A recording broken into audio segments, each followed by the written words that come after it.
Последние новости из Туркменистана. Читайте нас в Телеграме и не забудьте подписаться. В Ашхабаде развернулась борьба за продолжение строительства торгового центра. Ранее стройплощадку конфисковали у местного застройщика из-за неправильного отведения грунтовых вод. Тендер на завершение проекта выиграл туркменский подрядчик, но Гурбангулы Бердымухамедов после встречи с главой турецкой компании Renaissance распорядился аннулировать результаты аукциона и передать контракт туркам.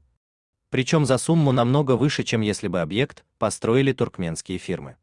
Торговый центр на проспекте Атамурата Ниязова, рядом с отелем Гарагум, должна была построить, причем за свой счет, туркменская фирма «Усад Инженер». Но при рытье котлована была повреждена система киаризов, древних каналов, и грунтовые воды начали затапливать площадку. В итоге фирму отстранили от проекта. Она сейчас распродает свое имущество и, похоже, прекратит деятельность.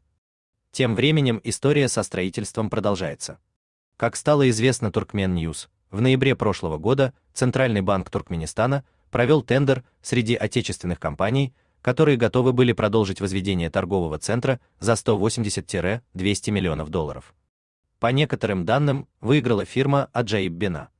Но все внезапно поменялось в марте нынешнего года после встречи Гурбангулы Бердымухамедова с главой турецкой компании Renaissance Holding Эрманом Илыджаком. Центробанк, имевший на своем балансе этот объект, получил распоряжение аннулировать результаты тендера и передать строительство компании Renaissance, сообщил источник Turkmen News. При этом цена, предлагаемая турками, гораздо выше тендерной, около 350 миллионов долларов. Источник отмечает, что Гурбангулы Бердымухамедов, который не является президентом страны, вообще не имеет права аннулировать решение тендерной комиссии и передавать по своему усмотрению столь дорогие контракты. Однако история на этом не закончилась. У Renaissance на лакомый контракт появились земляки-соперники. На проект теперь претендует еще и турецкая компания ГАП Иншаат. Какую точно сумму они предлагают, не уточняется, но источники заявляют, что это тоже дорого. Renaissance борется за затопленную стройплощадку всеми силами, потому что у нее сейчас завершается объект напротив военного института, а больше утвержденных проектов нет. Чтобы остаться в стране, ей нужен хотя бы один оплаченный контракт. По сути, в Туркменистане после официального тендера проводится еще один, теневой, его результаты зависят от того, кто найдет больше полезных знакомств и предложит больший откат в ущерб бюджету страны. Увы, но и вопрос качества строительства снова отступает на второй план.